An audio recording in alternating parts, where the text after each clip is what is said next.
psicologia. Tá?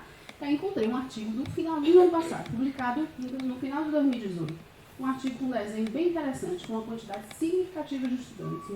Uma pesquisa com um desenho muito bom, com diversos instrumentos muito interessantes que medem a questão da saúde mental, né? E ele é taxativo e categórico em afirmar que existem transtornos mentais na população universitária e isso é significativamente maior do que na população geral, certo? E em adultos jovens não universitários. Ou seja, de alguma maneira, todos nós que estamos aqui dentro estamos mais suscetíveis a problemas mentais do que pessoas da nossa mesma idade que não optaram por acessar este espaço, certo? Então, os dados, eles são realmente significativos. Não é um nem dois estudos que falam sobre isso. Existe um movimento, inclusive, mundial, que eu vou me aprofundar um pouquinho mais com o desenvolvimento da palestra, exatamente no movimento de promover saúde mental dentro da universidade, tá? Então, enfim, pode passar. Então, o que é que se descreve? Então, as pessoas que estão na universidade, sim, estão adoecendo. Estão, vamos dizer assim, vulneráveis a alguns fatores de risco que podem levar a doenças, a problemas psicológicos mesmo. E o que é que está se dizendo sobre isso? O que é que essas pessoas estão adoecendo? Essas pessoas estão adoecendo de dificuldade de manejo do estresse, tá? Elas têm altas taxas de ansiedade e de depressão, perturbações de humor, que é o que a gente chama de distimia em psicologia, que é aquela oscilação de humor, que você não entende. Tem dia que você está bem, tem dia que você está mal, tem dia que você está bem. Que negócio estranho é esse que oscila tanto, certo? Perturbações do sono, insônia ou excesso de sono, né? Pesadelos enfim, tem uma doença que chama terror noturno, enfim, que a pessoa acorda o tempo todo assustada, tendo pesadelos, enfim.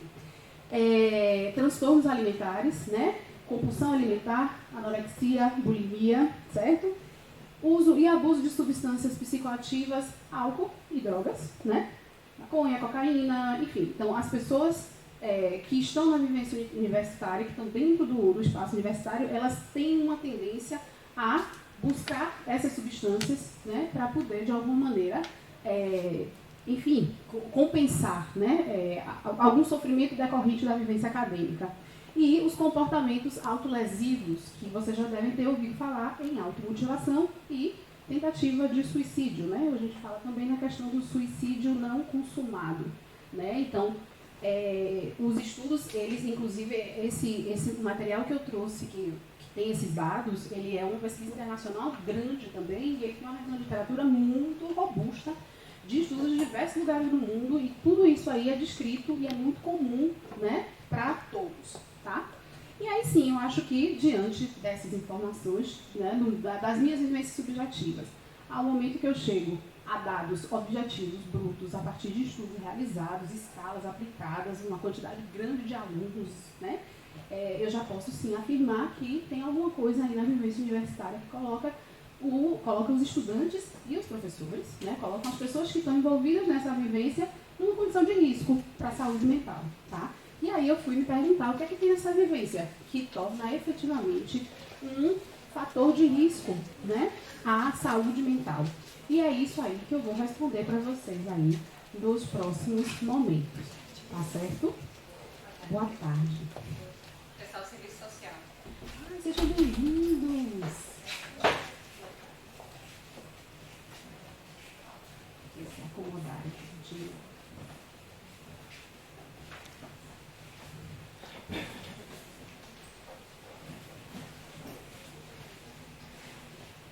Eu vou continuar, aí pode passar. Bom, aí tem esse rapaz, a imagem desse rapaz, que inicialmente para cada um de vocês é um rosto, na verdade podia ser o rosto de qualquer um de nós. Mas de alguma maneira, esse rapaz é a razão pela qual eu estou aqui hoje. Se a gente parar para quando eu contar a história, vocês vão entender. Esse rapaz, o nome dele é Jason Alton, certo? Ele era um aluno do Instituto de Química de Harvard. E em 1998 ele cometeu suicídio dentro do laboratório em Harvard, certo? E ele era aluno de um professor que ganhou um prêmio Nobel, era uma pessoa assim, de renome, né?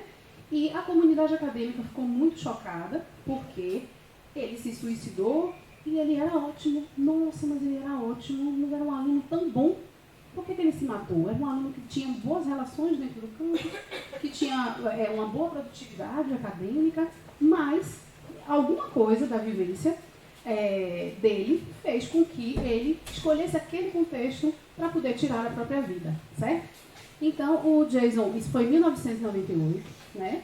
E o Jason Alton, antes de se matar, ele escreveu uma carta, deixou essa carta no instituto, e ele descrevia algumas coisas da vivência acadêmica que foram determinantes para que ele perdesse o sentido de vida, tá? E aí, desde lá, de 1998, esse suicídio chocou a comunidade acadêmica, né? Porque, assim, da década de 80 até a década de 90, foram pouquíssimos casos de suicídios, né? Limites, dentro do espaço acadêmico de Harvard. E entre 97 e 98, chegaram a haver 5 suicídios, né? E o desse menino chamou a atenção especificamente porque, em tese, a aparência era um menino que não tinha grandes complicadores, tá? E aí ele descreve a dificuldade com o orientador, o excesso da carga de trabalho, as angústias ligadas aos projetos de pesquisa que ele vinha ajudando a desenvolver, né? E, a partir disso, Harvard abre os olhos e começa a desenvolver ações promotoras de saúde mental dentro do espaço da universidade, tá? E muitas coisas precisam ainda começar lá, né, para que isso ecoe em outros lugares. E desde então existe um movimento que vem ganhando um crescente, tem um ponto de culminância em 2015 que fala-se em universidades promotoras de saúde, universidades e escolas promotoras de saúde. Então, hoje em dia, a gente precisa entender que os espaços que a gente convive, que a gente produz, eles precisam promover saúde, que saúde mental é um componente indissociável da saúde de uma forma geral, certo? Então, a partir do caso desse garoto, né, que teve uma comoção muito grande, outros alunos começaram a relatar abusos nos processos que viviam dentro da universidade, tanto em termos relacionais, com professores, orientadores, quanto com excesso de demandas, né? Com demandas incabíveis dentro desse processo de construção do conhecimento. Pode passar. Né? E aí pronto. E aí então a gente vem para a realidade brasileira. Então vamos lá. No Brasil, houve uma mudança também ali na década de 90, na forma como as universidades se organizavam, certo? Então vem aí, em 1996, tem a Lei de Diretrizes e Bases. E essa lei cria categorias para as universidades e os institutos, ok? E mais na frente, o governo ali na década de 1998 para 2000, ele desenvolve começa a ter o fomento da pesquisa, né? E o governo, investindo nisso, começou-se a criar muitos critérios, né, para que os institutos recebessem as verbas e pudessem estar ativos, né, dentro desse mercado mesmo de produção de conhecimento. Tá? E aí, de alguma forma, né, ali pelo ano 2000 mais ou menos, começa a se instalar o que a gente chama de uma cultura de produtividade dentro também da universidade. Porque tem uma lei, que é a Lei de Inovação e Tecnologia, que de alguma maneira vincula as pesquisas aos empresários, né? Então, a possibilidade de gerar dinheiro. Muitas pesquisas precisam ser concretizadas e tornarem-se geradoras mesmo de renda, né?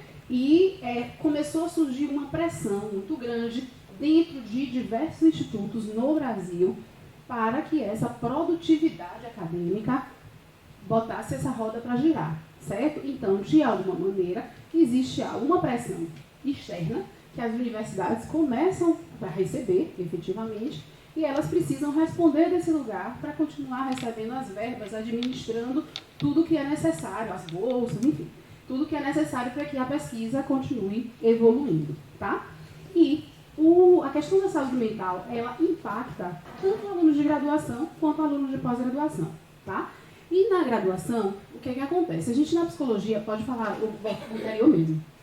A entrada na universidade, por si, a gente em psicologia chama de uma crise desenvolvimental. Então, de repente, o aluno ele sai da escola, ou sai de um cursinho, ou estava estudando em casa, mas estava com uma rotina, e a gente bem sabe que a dinâmica na universidade é completamente diferente da dinâmica de uma escola, de um cursinho ou de qualquer outro ambiente de aprendizagem. Tá? Então, tem muitas particularidades.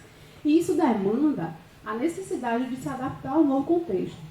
Então, um dos estudos que eu falei para vocês tem uma sinalização de que alunos ingressantes eles estão muito mais propensos a problemas de saúde mental do que alunos em qualquer outro momento do curso, exatamente porque eles estão precisando se adaptar a essa nova dinâmica, certo? E por isso, nesse processo de adaptação, esse aluno precisa descobrir novas formas de se organizar no tempo, de se adaptar, como é que ele vai estar em aulas que às vezes acontecem simultaneamente em 2, 3 lugares diferentes, né? E como é que ele vai ajustar as estratégias de estudo dele para poder conquistar o êxito. Tá? E aí pronto, aí ele começa a precisar desenvolver competências individuais para poder lidar com essas demandas acadêmicas que são crescentes. Tá? E aí pronto, para muitos, a entrada na universidade é a entrada na carreira, certo? E essa entrada na carreira não necessariamente significa a formatura, muito pelo contrário. Muitas pessoas entram na universidade e tornam isso os seus trabalhos, elas permanecem na universidade como uma possibilidade mesmo de geração de dinheiro para si mesmo, de autossustentação. Tá? E aí muitas pessoas saem da graduação e emendam para a pós-graduação. Agora sim, pode passar. E na pós-graduação existem outros fatores de risco que levam a problemas mentais. Né? O primeiro deles, descrito, é o acesso. Então, independente do tipo de pós-graduação, estricto sensu, lato sensu, cada instituto, cada instituição particular ou pública tem critérios muito diversos de acesso. E as pessoas, muitas pessoas vêm perguntar para mim, você fez mestrado como? Como é mesmo? Olha, eu digo, lá em psicologia é assim, mas nos outros lugares é diferente. Você tem que saber o que você quer, né? E como quer. Então, existe um espectro de possibilidades muito grande de acesso a uma pós-graduação, seja ela de mestrado, doutorado ou uma especialização comum. Enfim, então o acesso ele por si já é um fator de risco que gera angústia. Tá? Definidas as questões do acesso, tem a questão do projeto de pesquisa, se a gente está falando de um mestrado, de um doutorado. Então, o projeto de pesquisa, em geral, ele é um fator de angústia muito forte para todos os que se envolvem com esta atividade, sem sombra de dúvida. Né? Porque assim, muitas vezes a gente começa um projeto de pesquisa, mas a gente não sabe se vai dar certo. Né? Quem faz mestrado, doutorado aqui, sabe disso. A gente tem uma ideia, a gente tem um programa de pesquisa, a gente tem um objetivo, a gente tem uma literatura que dá conta, mas a rigor, na hora que troca de miúdos, na hora do frigir dos ovos, a gente precisa pôr em prática. E nem sempre, na hora que a gente põe em prática, a gente encontra os resultados que a gente gostaria. Né? E esse processo pode ser muito frustrante. Né? Um processo de recomeçar, de reencontrar, de readaptar. Por isso, a viabilidade do projeto de pesquisa é um ponto de angústia e por si um fator de risco à questão da saúde mental. A própria condução do projeto, como eu descrevi, e muitas vezes a identidade com o projeto de pesquisa. Por quê? Os institutos têm profissionais que têm formação, uma formação específica. Então, muitas vezes, você tem que adaptar os seus interesses pessoais ao interesse que é possível aos institutos e ao orientador, a cidade de Salvador, enfim. Né? Então, isso por si, né, cria uma espécie, algumas vezes, de despersonalização. Existem alunos que não sabem exatamente explicar os temas deles de pesquisa. Você pergunta, você está estudando o quê? Não sei explicar direito. Porque, assim, nesse processo de construção de identidade, é como se tivesse uma quebra, porque precisou se adaptar, de alguma forma, o interesse pessoal ao que era possível dentro de cada instituto. Além disso, tem as questões ligadas ao sustento, né? E assim, muitas pessoas têm que trabalhar para se sustentar, outras pessoas têm bolsas, mas são bolsas que têm um valor insuficiente para garantir o sustento dentro da vida adulta, que você paga um aluguel às vezes, se você tem conta de luz, enfim, tem custos efetivos, né? E esse processo, por si, também é um fator de risco à saúde mental.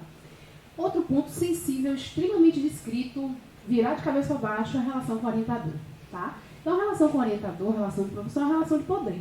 Isso é inevitável e indiscutível. Alguém que tem algo diferente a falar nesse sentido.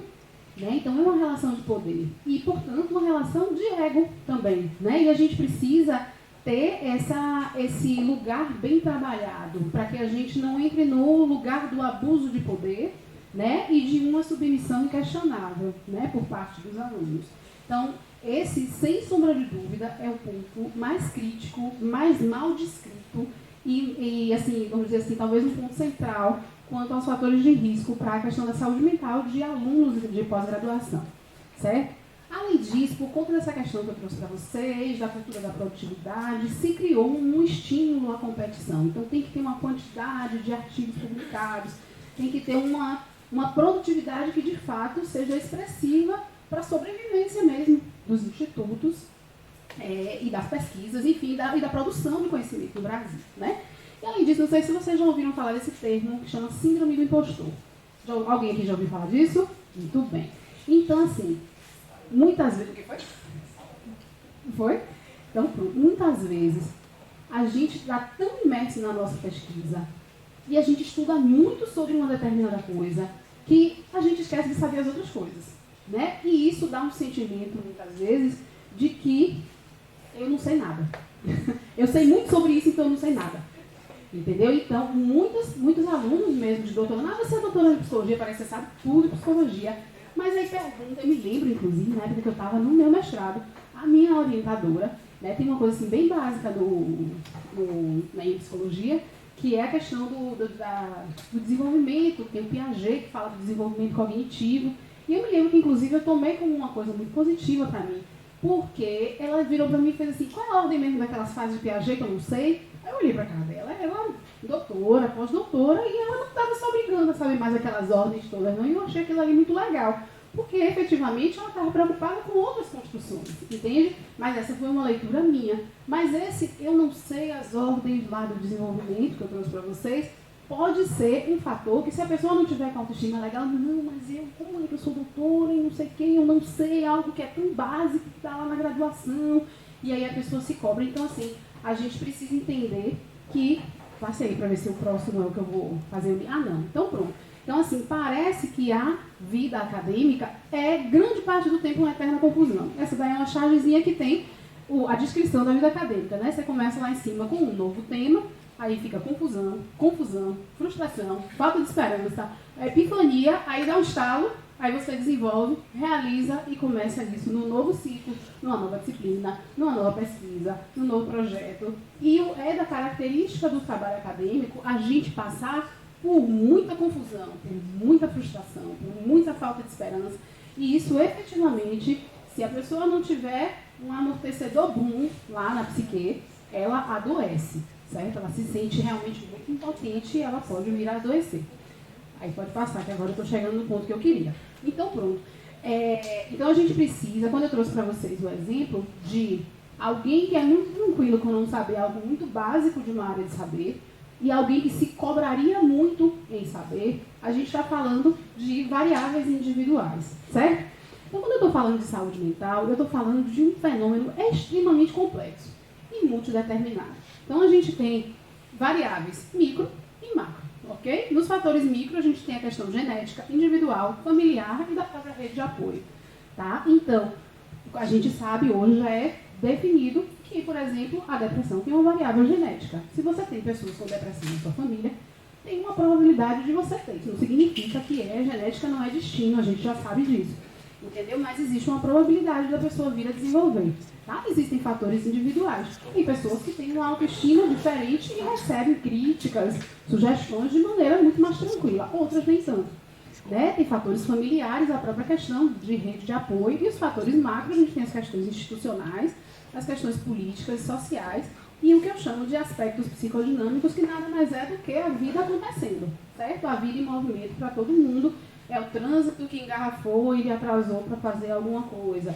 É alguém da família que adoeceu e hospitalizou. E isso, efetivamente, vai colocando você em movimentos de formas diferentes. Então, a maneira como cada pessoa responde a isso culmina, né, a maneira como esses vetores se arrumam, culmina de alguma forma em algo que pode levar à saúde ou pode levar à doença mental. Pode passar. Né? E assim...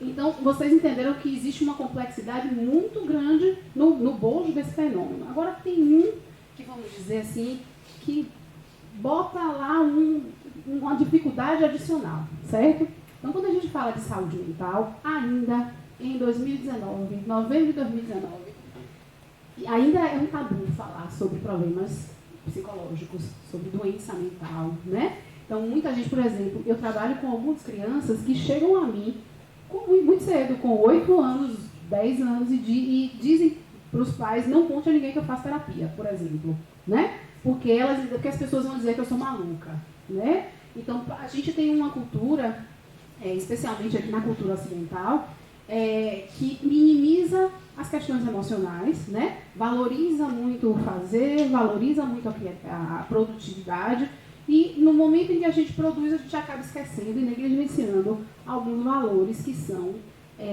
importantes e constituintes do que é humano. Só a gente não pode esquecer. Por exemplo, já que eu falei de cultura, eu queria trazer para vocês uma informação simples, que é as mulheres orientais, elas têm sintomas de TPM, por exemplo, muito menores do que as mulheres ocidentais, né? Porque na cultura de lá existe algum lugar para um cuidado de alguns aspectos do humano que, infelizmente, na cultura ocidental a gente não tem. Então, de alguma maneira, parece que cultura interfere na maneira como a gente responde, tá? Então, a gente precisa ter uma atenção muito grande para não banalizar e não calar diante das questões emocionais, das questões afetivas, que isso tudo pode culminar em processos de adoecimento. Pode passar, tá? Então, assim, para a gente falar de saúde mental, é inevitável a gente falar de doença mental, tá certo? E nessa dialética aí, nessa relação, nessa balança, o elemento que faz uma determinada situação, um daqueles determinados fatores lá que eu listei há pouco, se tornar uma doença mental, é a vivência de sofrimento, tá? Então, a vivência de sofrimento, a experiência de sofrimento é uma vivência subjetiva entre o que a gente chama de saúde e de doença mental, tá certo? Nesse bojo aí é que a coisa complica. E o tempo que a gente permanece em experiências de sofrimento pode, efetivamente, culminar de a gente ir para o outro lado da balança, tá? E eu estou falando em termos fisiológicos mesmo. Então, quando a gente passa muito tempo sofrendo, o nosso corpo começa a produzir menos serotonina, certo? Quando a gente passa por muitas situações de estresse, a nossa suprarrenal produz bastante cortisol, a gente fica tenso, a gente fica nervoso, a gente fica ansioso, certo? Porque tem muito hormônio no nosso corpo dizendo, fiquem alerta, você está ansioso, aí a pessoa fica com taquicardia, aí está com crise de ansiedade, aí vai para terapia, aí o terapeuta diz, não, mas você precisa desacelerar, mas como que eu vou desacelerar? E, em geral, a pessoa já está muito enredada em outras coisas, e esse processo de desacelerar, realmente, ele é mais lento, ele precisa chegar de uma outra forma, certo? Mas, só para vocês entenderem, é exatamente isso aí que vocês precisam estar atentos em cada um de vocês. O lugar de experiência de sofrimento que vocês podem estar vivendo hoje pode ser assim, não, eu dou conta. Não, eu dou conta, é besteira. Certo? Se é besteira hoje, mais para frente pode não se tornar besteira e pode culminar, de fato, em um problema de saúde mental. Ok? Então, pronto. Então, rapidamente, para não virar aula, que não é a ideia, né? Então, a questão da saúde mental, ela teve história, né? Ela caminha muito paralela com a questão da saúde mesmo, tá? Então, no começo, a gente tem um modelo clássico, que é um modelo, inclusive, que veio lá da Grécia Antiga, que veio do Hipócrates, que é o pai da medicina, né? Que ele tem vamos dizer assim, um conceito muito atomístico, me vem essa coisa do átomo, né? Da saúde mental como uma relação do sujeito com o seu ambiente. Então, tem uma coisa até ingênua mesmo, né, de que basta que o sujeito se relacione de maneira adequada com o seu ambiente, faça atividade física, tenha atividades de lazer que o satisfaçam, que isso aí vai estar garantido, tá? E aí, com o processo mesmo da evolução da ciência, a gente entra no modelo biomédico, né? Então, a gente tem o advento ali das vacinas, surgimento de antibiótico, e a medicina ela faz evoluções muito importantes, e isso, de alguma forma, tira o olhar do sujeito e traz o olhar para a doença, tá? Então, a saúde, ela sai do cenário, né? Ela perde o foco e ela vai para o lugar onde a gente vai para o médico quando a gente está doente, não é verdade? E a gente precisa de um remédio, e a gente vai ser medicado e a gente vai ser medicado e a gente vai resolver, certo?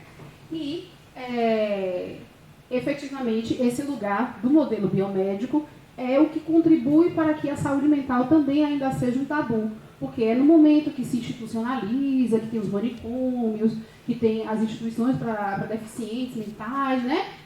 Para pessoas com deficiência intelectual, e essas pessoas institucionalizadas, elas acabam ficando nesse lugar marginalizado e, portanto, ter um problema relacionado ao emocional, relacionado à saúde mental, acaba colocando qualquer pessoa nesse lugar marginalizado também, tá? E o terceiro modelo é o modelo psicossocial, aí sim, já é um modelo bem mais atual, que entende o fenômeno do adoecer como algo extremamente complexo, tá? Então, existe uma série de variáveis que precisam ser articuladas para que a gente resgate o sujeito dessa condição de adoecer e coloque ele numa promoção de saúde, tá? E, por fim, que é o modelo mais atual, é esse modelo de promoção de saúde, né? É o modelo preventivo, também conhecido assim, que a gente fala, não precisa adoecer. A verdade é essa. A gente precisa hoje ter ações para evitar adoecer, tá? E criar essas condições dentro do espaço acadêmico. Seguramente todos os espaços humanos precisam de ações para promover saúde, ok? Vou passar. E, voltando àquele mesmo modelo, né, da balança entre saúde e doença mental, lá atrás a gente tinha que a experiência de sofrimento era a experiência que faz a balança pender para o lado da doença mental. E hoje a gente já sabe que se existe uma variável que é protetora ao desenvolvimento, protetora à questão mesmo da saúde mental, é a experiência de bem-estar, certo? Então, pode passar. O conceito de bem-estar ele é extremamente complexo, né? E extremamente questionável dentro da psicologia, porque como criar uma premissa geral que funcione para todos, partindo do princípio que o conceito de bem-estar é extremamente subjetivo. O que é bom para mim não necessariamente é bom para você ou para você, e a gente, cada um de nós temos experiências muito particulares com relação à vida, ao modo de viver a vida, não é verdade? Então, existe uma complexidade muito grande em construir esse conceito, né? Mas, obviamente, tenta-se, né? Na medida em que o sujeito tem suas necessidades biológicas, psicológicas, sociais, materiais, culturais e espirituais, que incluem satisfação com a sua vida, estados emocionais imediatos de bem-estar pessoal e a capacidade de mudar constantemente. Então, se a gente está nisso aí, isso aí é o ideal, né? Porque ninguém está aí. Alguém concorda? Alguém conhece alguém que está nessa condição? Porque ninguém está. Não é verdade? Então, assim, é uma premissa geralzona, tá? Para orientar as nossas ações visando promover bem-estar, ambientes de bem-estar para os outros, tá? E dentro do conceito de bem-estar ainda tem, ele é muito subjetivo, inclusive, mas ele tem uma série de subcategorias. Então tem bem-estar emocional, bem-estar social, bem-estar subjetivo. Mas tem um que eu acho que é o mais pertinente para que a gente discuta aqui, para que eu traga para vocês, é a questão do bem-estar psicológico. Então, o que seria o bem-estar psicológico? Desconfigurou, mas não tem problema. Certo? Então, existem essas variáveis, essas 6 variáveis, que, se bem articuladas, elas levam o sujeito a viver uma experiência de bem-estar. Ok? E que categorias seriam essas? Autoaceitação, que tem a ver com uma capacidade de se olhar de maneira positiva, de ressignificar as experiências, né, negativas que teve na história de vida. Então, parece que essa capacidade de se aceitar do jeito que é, reconhecendo os limites, as possibilidades, é algo que pode proteger a gente daquela condição de ir para a balança do lado da doença mental, certo? Sentido de vida, ou seja, você sabe por que você está fazendo cada coisa, né, qual é o propósito. Autonomia, crescimento pessoal, domínio do ambiente e relações positivas com os outros, tá? Desses domínios aí que eu estou descrevendo para vocês, tem um que se destaca muito com relação ao sentimento de bem-estar psicológico, que tem a ver com a relação positiva com os outros, tá? Então, se a gente tem relações de confiança, relações de parceria, a gente consegue administrar bem o fator autonomia lá em cima. Porque autonomia não significa autossuficiência, eu sou capaz de fazer tudo, eu sou poderosa, eu sou capaz. Não, autonomia, inclusive, é saber com quem eu vou contar para resolver esse problema, não é verdade? E nesse processo de contar com quem para resolver o problema, eu preciso aprender a me relacionar de maneira positiva com os outros, certo? E essa é uma construção muito importante, tá? De todas aí, é descrita como uma das principais para que o sujeito desenvolva o senso de pertencimento mesmo. Então, ele tem que saber com quem que ele conta, qual é o lugar que ele pertence, para poder se sentir bem em termos psicológicos, certo? Então, aí eu trouxe para vocês um monte de informações da ordem da psicologia e agora eu queria contar, não sei se vocês já ouviram falar de um movimento, pode passar, uma hashtag que foi lançada em 2015 e 2017. 2017, exatamente. Então, entre 2015 e 2017, em 2017, tiveram, na Universidade de São Paulo, 6 alunos, num período de 4 meses, cometeram suicídio. E é uma taxa altíssima, assustadora, tá? E alguns movimentos em universidades federais começaram a acontecer. E numa universidade de Minas Gerais, um grupo de alunos lançou essa hashtag, que não é normal, certo? E foi um movimento que ganhou uma dimensão em diversos institutos do Brasil e ainda seguem orientando algumas ações de saúde mental dentro dos espaços das universidades, tá? E aí eles lançaram essa campanha, tem alguns vídeos, inclusive, no YouTube, e fizeram cartazes que eu vou mostrar para vocês nos próximos slides. E eu queria que vocês prestassem atenção não só no que os cartazes dizem, mas também nas artes. Eu acho que a arte é muito feliz em retratar esse fenômeno. Pode passar. Então, trocando em miúdos, não é normal se sentir refém do seu orientador. Não é normal não ter tempo para a família. Não é normal mesmo, gente. Normal é ter tempo para fazer o que você quer. Não é normal ter que escolher entre a faculdade e o seu namoro. Pode passar. Sim, então as artes, que aí não precisa voltar, elas são todas desfiguradas, né? Elas estão perdendo o corpo, perdendo a vida de alguma maneira, né? Em todas elas. Então não é normal ouvir que o que você está sentindo é frescura. Não é normal não ter tempo para cuidar da sua saúde, né? Pode passar. Não é normal se sentir culpado por descansar no final de semana. Não é normal se sentir menos competente que o outro por causa de uma nota. Não é normal não ter vontade de ir para a faculdade. E aí, não é normal dormir menos de 5 horas por dia. Não é normal ter insônia por causa da faculdade. E não é normal que a faculdade se torne um gatilho para a ansiedade. Eu acho que tem mais 2. Veja aí para mim. Não, volte então. Então, pronto. Então, esses alunos se reuniram. Essas são algumas das hashtags que foram publicadas e que foram transformadas em arte, certo? E que, de alguma maneira, sintetizam trazem esse discurso, né? De o que não é normal viver dentro desse ambiente. Então, existem algumas práticas que acabaram, sim, tornando-se normalizadas, mas que não são normais, certo? E essas práticas, elas são promotoras de problemas psicológicos, tá? Então, trazer um olhar, né, para isso é bem importante. Então, aí tem, vamos dizer assim, um ponto de vista dos alunos. E a partir disso, a partir dessa discussão, surgiram várias ações de palestras dinâmicas em institutos, em universidades de todo o Brasil, visando, de fato, ter essa atenção à saúde mental dos estudantes, tá? E aí, um professor, ele faz uma fala a partir desta construção, né? É uma reflexão que ele trouxe, na qual ele diz: cotidianamente, nós professores vivemos imersos em um ambiente que nos empurra para que realizemos práticas extremamente nocivas, aqueles que deveriam ser a razão maior do nosso papel profissional. Há muitas coisas perversas por trás da cortina que gerencia o nosso sistema acadêmico.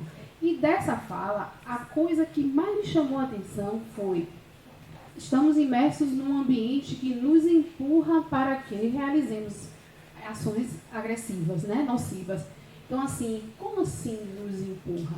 É um fazer, vem sendo um fazer que não vem sendo pensado, né? Vem sendo automatizado, vem sendo reproduzido e que, aí pode passar, eu acredito que pensar em saúde mental dentro desse espaço acadêmico é desnormalizar aquele bando de coisa que foi dita que é normal ser refém do orientador, é normal dormir pouco, é normal não ter tempo para a família, não é verdade?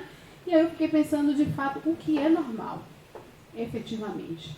E assim, eu quero que vocês saiam daqui com essa sementinha plantada mesmo na cabeça de vocês, no sentido de desconstruir, de pensar, de desautomatizar o fazer acadêmico de vocês, seja na pesquisa, seja na graduação, seja nos seminários, né? Mas assim, quebrar essa engrenagem, fazer diferente, é a possibilidade de vocês resgatarem a si mesmos nesse processo de construção do conhecimento, né? Então, quebrar esse paradigma de normalidade é o convite que eu lhes faço, no sentido de vocês estarem presentes e poderem escolher coisas boas para vocês, tá certo? E eu acho que eu acabei, Não acabei, isso aí. Pronto, então, beleza, maravilha, vamos lá, vamos quebrar o que é normal, vamos quebrar o paradigma de normalidade, porque não é normal um monte de coisa. E o que é que eu vou fazer, efetivamente, para poder promover saúde mental dentro do espaço acadêmico, tá? Então, no âmbito, primeiro assim, é muito importante eu trazer para vocês ações que vocês podem ter no âmbito individual, pessoal. Por quê? Vocês lembram que lá no slide, lá na frente, eu disse que a questão do fenômeno saúde e doença mental é multideterminado, existem variáveis individuais, genéticas, subjetivas, institucionais, existem muitas coisas. Então, a vivência dentro do espaço acadêmico é uma coisa que pode servir de gatilho para alguma coisa que não estava bem resolvida dentro daqueles critérios, tá certo? E, por essa razão, o alcance de responsabilidade do espaço acadêmico acaba sendo limitado, ok? Não que o espaço acadêmico não tenha que se responsabilizar por isso. Sim, precisa. Mas a pessoa, cada um de vocês, precisa se entender enquanto um sujeito de responsabilidade, ok? Nesse cuidado. E o que se diz é a cartilha básica, né? Cuidar do corpo, dormir adequadamente, se alimentar de maneira adequada, criar dentro da melhor maneira possível uma condição para se alimentar de maneira adequada. Sugiro psicoterapia, porque sim, efetivamente ajuda. Meditação, que é de graça, né? É só você, tem um monte lá no YouTube, e você efetivamente se disciplinar e se comprometer com essa construção, tá? E rede social de apoio. A universidade e as pessoas da universidade, é bom que não sejam a sua única fonte de relação, que sejam, sim, boas fontes de relação, mas buscar outras redes de apoio, né? Outros lugares, outras pessoas, é muito importante você ter essa multiplicidade de discursos dentro do seu, quanto mais melhor. Rede de apoio é um dos grandes, como eu falei lá atrás, né, a questão das relações, é um fator preponderante, determinante, eu diria até, em muitas situações promotoras de saúde mental. E no âmbito institucional, pode passar, né? Então, como eu lhes contei, em 2015 houve um grande movimento, houve um movimento mundial mesmo, né, que foi quando se alcunhou a questão das universidades promotoras de saúde, né? Então, houve uma discussão, falava-se muito em contexto promotor de saúde, precisava-se pensar nisso, né? E as universidades precisam se entender como espaços de promoção de saúde, tá? Então, hoje em dia, todas as universidades, elas têm seguramente um serviço de psicologia e tem um serviço de psiquiatria, que se alguma coisa acontecer, o aluno pode ir lá, né? Aqui na UFBA, eu sei que tem, inclusive, e tem o PSIL, né? Que também promove algumas ações em todos os institutos, tá? Então, assim, mas a grande questão, lembra que eu contei para vocês, que a gente hoje em dia fala que a pessoa não precisa adoecer para buscar ajuda, tá? Então, é muito importante que, em paralelo com os serviços remediativos, né, no sentido de acolhimento a algo grave que já aconteceu, né, que esses serviços aconteçam, mas é importante existir abordagens que são preventivas, tá? E essas abordagens preventivas aqui hoje é o filão, é o pulo do gato, no sentido de pensar dentro de cada instituto, cada um com sua característica, que que ações podem ser feitas com alguma recorrência para promover saúde mental, tá certo? Essa palestra, por exemplo, é uma das ações que podem entrar nesta categoria, né? No sentido de conscientizar vocês com relação aos indicadores de saúde.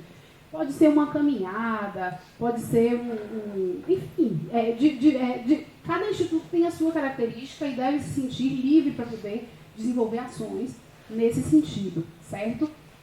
Mas que elas são importantes e é importante que cada um tenha esse olhar mesmo de se perceber como parte de um contexto, que esse contexto precisa ser qualitativo, tá certo? E aí, já não no âmbito da saúde mental, a gente tem sugestão, né, de serviços específicos voltados para o desenvolvimento pessoal do aluno, tá certo? Aí sim, com relação às questões acadêmicas, com relação à carreira, projeção de carreira, mestrado, doutorado e qual é a trajetória efetivamente que esse aluno tem. Seguramente todos os institutos, todas as universidades desenvolvem muitas ações nesse sentido. Fóruns, aquelas amostras que botaram pôster, enfim. E tem uma série de ações acadêmicas voltadas para o desenvolvimento do aluno, certo? Mas isso precisa caminhar em paralelo com algo que promova saúde mental para cada um de vocês, tá certo? E aí, pronto, agora sim, eu finalizo minha fala, quero agradecer a cada um de vocês a atenção, a presença, certo? E me colocar à disposição para que, se vocês quiserem dialogar, né, a proposta foi uma palestra, efetivamente, e sendo palestra, eu acabo falando bastante sozinha, tá? Mas eu estou à disposição de vocês, se vocês quiserem, não sei como é que tem questão de tempo aí, se pode abrir para pergunta, se alguém quer comentar alguma coisa, enfim, eu estou à disposição, certo?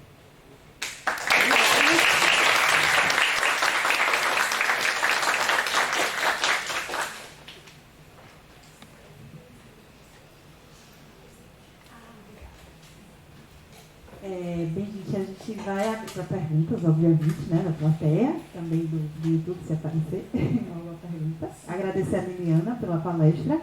E a gente faz blocos de 3 perguntas, eu acho. Quem tem pergunta? Mais alguém?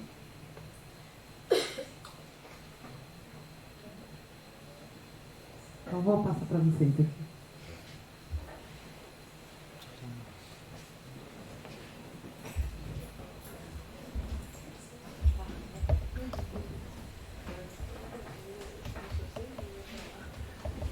Boa tarde. Eu ia fazer 2 perguntas, mas como o bloco é de 3, eu vou fazer só uma para dar a oportunidade de demais. Acho que uns 2 anos atrás teve na UFBA um episódio parecido com a hashtag Não é Normal, acho que era Tamo Junto, a hashtag que fizeram aqui, que começou a ficar relatos, né, de casos de depressão, tentativa de suicídio, etc. E uma das medidas da ouvidoria foi juntar pessoas, fazer tipo uma terapia de grupo, né?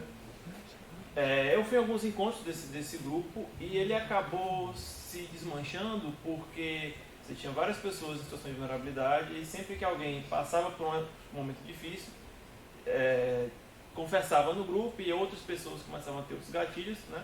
Acabou ficando uma situação muito complicada. Então, teve gente que saiu porque não aguentava ouvir situações complicadas o tempo todo e teve gente que saiu porque não podia desabafar por medo de ativar o gatilho dos outros. Então, tem alguma outra solução, algum outro método de terapia coletiva ou só esse caso em particular que não funcionou, outras terapias você ouviu, você conhece, deu certo? Obrigado? Pronto. Então, assim, na verdade, eu imagino que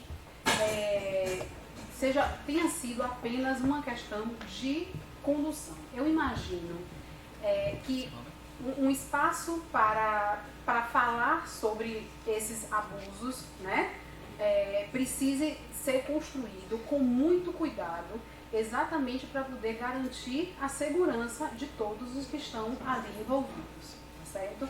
Então, assim, eu penso que ações dentro do âmbito universitário, elas precisam, vamos dizer assim, ser mais preventivas do que propriamente já botar o dedo na ferida, né? Esse dedo na ferida, ele precisa ser cuidado no âmbito clínico.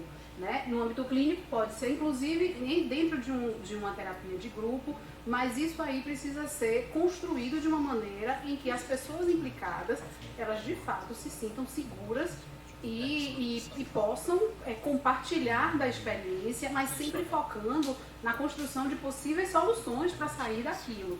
Não é um grupo onde está todo mundo sofrendo e sim, os sofrimentos eles são compartilhados, mas sobretudo precisa se criar um efetivo, seja mútuo e efetivo, certo? Então, assim, eu penso que no âmbito institucional, as ações de palestra, as ações de convivência, de situação de convivência, eu acho que elas são muito mais promotoras de saúde mental do que propriamente a terapia de grupo, né? Eu não sei exatamente como foi que isso foi desenvolvido, se era um profissional de psicologia que conduzia essas sessões, você sabe dizer? Eram duas profissionais de psicologia da ouvidoria, elas realizavam encontros mensais, né? Mas também as pessoas fizeram um grupo no WhatsApp para poder ficar se comunicando, já que os encontros eram uma vez por mês, né? E nesse grupo aconteceu o que eu falei, né? Sempre que alguém tinha um momento ruim, ia falar no grupo, outras pessoas disparavam gatilho e tal, e isso foi esvaziando o grupo aos poucos. Entendi, exatamente, porque aí, na verdade, ficava a situação dolorosa muito mais complicada para todo mundo, sem um apoio efetivo para poder resolver o problema. Né? Não sei como seria, no caso, para resolver, mas eu entendo que o grupo tenha se esvaziado. Então, enquanto técnica, eu imagino que isso que vocês me descrevem é do âmbito mais da psicologia clínica do que propriamente uma psicologia institucional, certo? Enfim, é isso. Nada.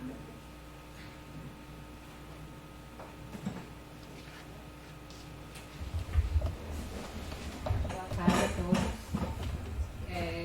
Sou professora aqui da instituição e, em primeiro lugar, queria parabenizar, né, pela iniciativa da palestra.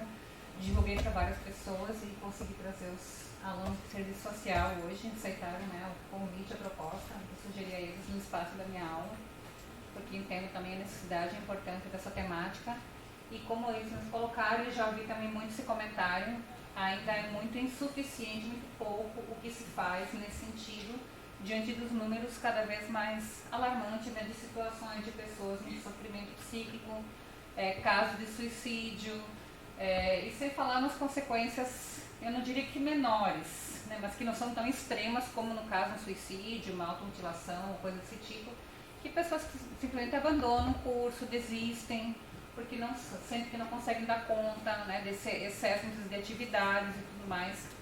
E eu me apresentei como professora, mas eu só sou professora porque eu também já fui aluna, senão não seria professora hoje, se não tivesse sido aluna antes.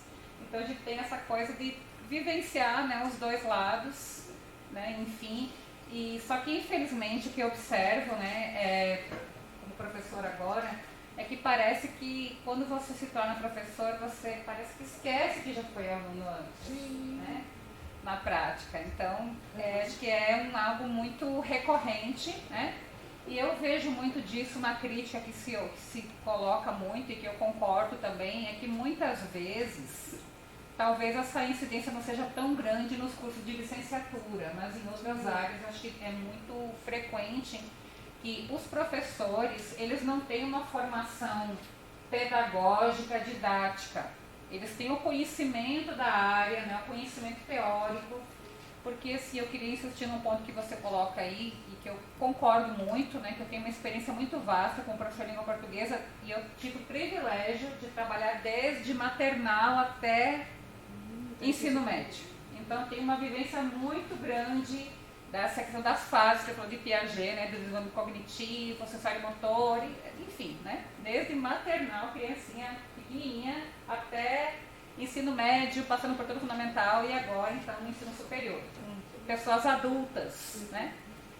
E, resumindo dessa experiência toda que eu agreguei nesse tempo, não só pela minha formação, mas pela vivência mesmo, é muito difícil você ensinar alguém que não gosta de você.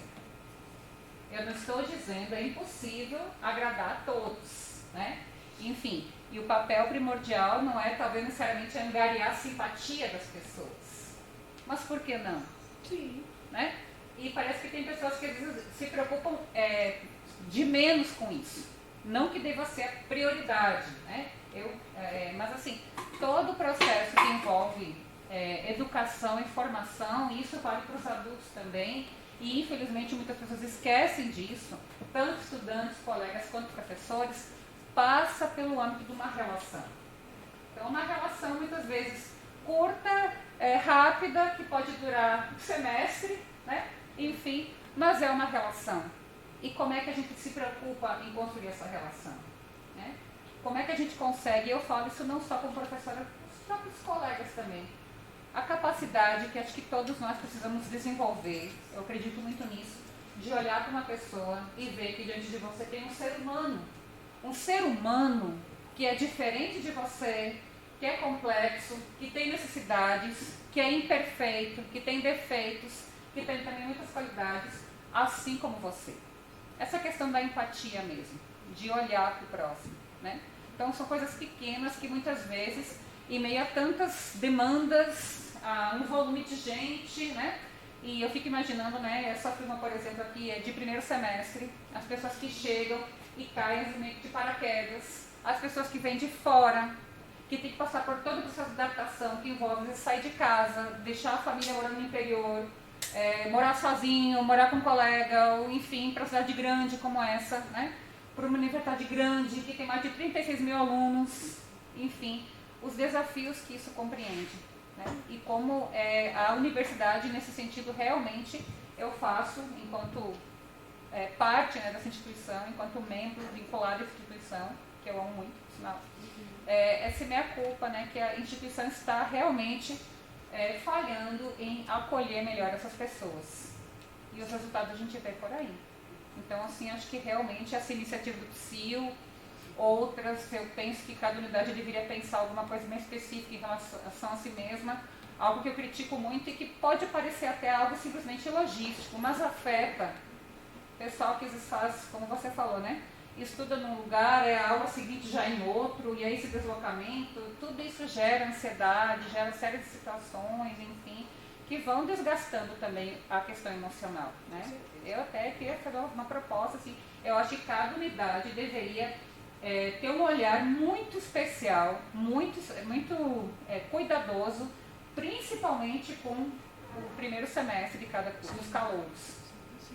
Por exemplo, eu acho que nenhum calouro devia ter nenhuma matéria, nenhuma disciplina fora da sua própria unidade. Tinha que ser, pelo menos no primeiro semestre, ter esse cuidado de concentrar para não ter essa correria, que as pessoas mal conhecem a universidade, não conhecem os locais, que são vários campi, né, aqui na UFA mesmo, para se deslocar e tudo mais, e tudo isso gera muita ansiedade, muito desgaste, enfim, e a pessoa tem que saber como lidar com isso, mas é muito difícil. Obrigada. Quem vai falar agora?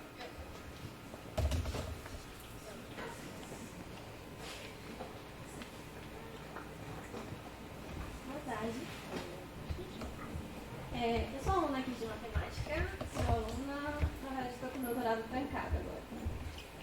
Eu fiz intercâmbio em Portugal há mais ou menos 2 anos. E a gente passou por uma situação que, assim, um amigo que foi com a gente estudar, ele teve um surto psicótico. Mas foi uma coisa assim que a gente achou que não fosse tão sério. E a gente passou por uma fase que foi meio que a gente tentando conversar para ver se ele conseguia se sentir melhor e conseguia fazer as coisas.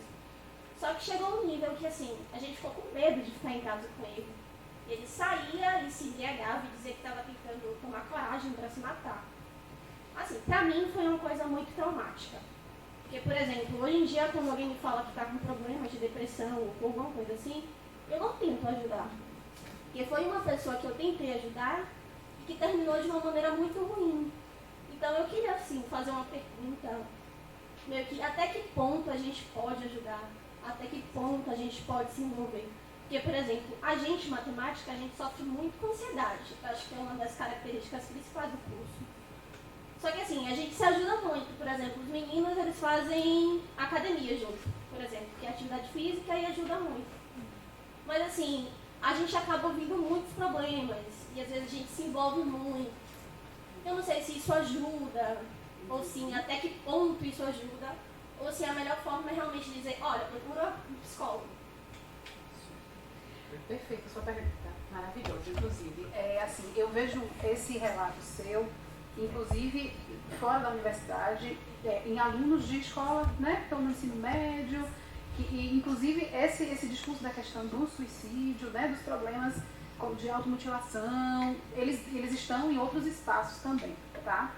E aí, assim, eu acho que são vivências com particularidades tão específicas que você, por responsabilidade, precisa orientar para um serviço, né, de psiquiatria, para um serviço de psicologia, para alguém que tenha, de fato, o know-how de manejar aquilo, para que isso efetivamente não se torne uma vivência traumática para você, certo? Que toda vez que alguém chegar do seu lado e disser, eu estou pensando umas coisas assim, aí você já se afasta, porque você efetivamente não tem o conhecimento para poder ajudar efetivamente aquela pessoa. Então, quando uma pessoa lhe busca com esse discurso, você precisa orientar ela para um lugar que possa efetivamente ajudar ela, tá? Então, tem o serviço de psicologia, os gratuitos sim estão saturados.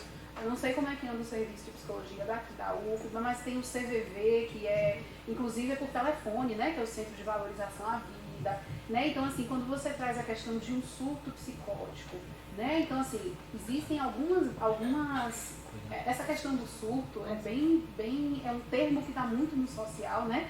E aí eu não sei exatamente o que você chama de um surto. Se foi uma reação agressiva, se foi alucinou e viu coisa, né? Então, assim, existe um espectro de sintomatologia muito amplo, né? E que precisa ser avaliado de maneira adequada, porque vai que se ele de fato estava ali por volta dos 20, do fim da vida adulta dele, que é quando começam os primeiros sinais da esquizofrenia a se aparecerem, né? Que começa na infância, com a fase ali meio estranha, meio difícil socialmente, isso vai ganhando uma evolução na adolescência, quando chega na vida adulta, de maneira geral, começa a ter alucinação, começa a ver coisa, né? E aí ele de fato pode estar dentro de uma psicose e ele precisa ser medicado adequadamente para não ter nenhum tipo de prejuízo, que inclusive as pessoas que têm esquizofrenia podem conviver com muita tranquilidade dentro da sociedade, mas precisa fazer a medicação de maneira tranquila, né? Então, enfim, até por responsabilidade, você precisa dizer a essa pessoa que ela precisa buscar um serviço adequado. Se ela não tem condição de ouvir isso e você sente vontade de ajudar ela, você precisa acionar a rede dela.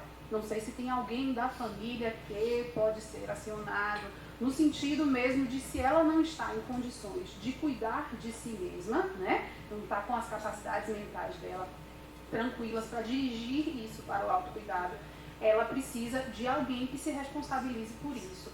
E, em segunda instância, é a família que é responsável por esse autocuidado, né?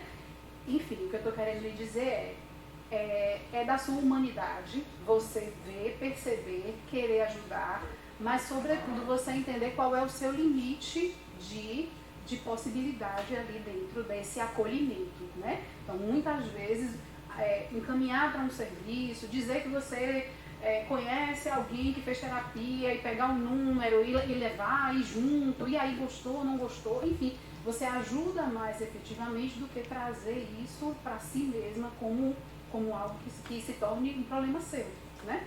Ok? Eu também tenho uma pergunta, meio que complementar a outra. Se essa pessoa confia tanto no seu amigo, sua amiga, não importa, e confia tanto que fala isso, mas que não se sente confortável de falar essas coisas para psicólogo, psiquiatra, não importa, como é que a pessoa deve tratar ela? Pronto. Eu digo que, de verdade, eu acho que ninguém pega o telefone de um psicólogo, de um psiquiatra e liga na mesma hora. Aí eu vi, tem um telefone de um psiquiatra aí. Ou eu queria marcar uma consulta com o doutor tal. Ninguém faz isso. De maneira geral, a gente conversa com quem fez, e aí a gente busca, e aí a gente descobre como foi lá. Porque assim, inclusive no curso de psicologia a gente fala, quando a gente está estudando psicologia clínica, tem a menina e esse aluno, que de fato, vamos parar para desenhar? Que situação estranha, você nunca me viu na vida. Aí você me liga, você marca um horário, você senta, e você começa a falar as coisas mais íntimas, mais profundas e mais sofredoras da sua existência. Não é? Certo?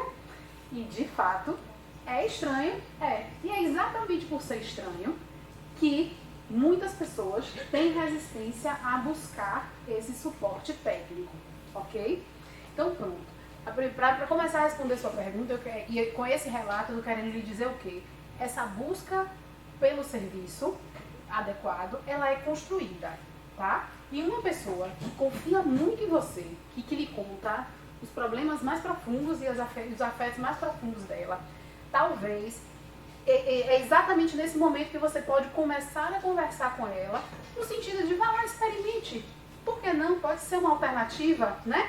Dentro desse vínculo de confiança, você pode sensibilizar a pessoa a buscar um serviço e um cuidado adequado. E se sim, muito amigo seu, você precisa dizer, velho, eu não sei como lidar com isso. Exatamente porque você precisa de uma honestidade. Exatamente porque eu não sei como lidar com isso. E como você é muito importante para mim, eu preciso que você busque ajuda, porque eu quero lhe ver bem, né? Então, pronto. Então, dentro da própria relação, administrar isso como uma possibilidade de sensibilizar e de experimentar isso sim que é uma situação estranha, né? Então, assim, eu costumo dizer, quando você for buscar psicólogo, vocês todos, busque com referência. Alguém que conhece o trabalho, não liga, não pega a carteira, o negócio do plano de saúde, olha lá, vê o que é que tem, quem tem horário antes, não.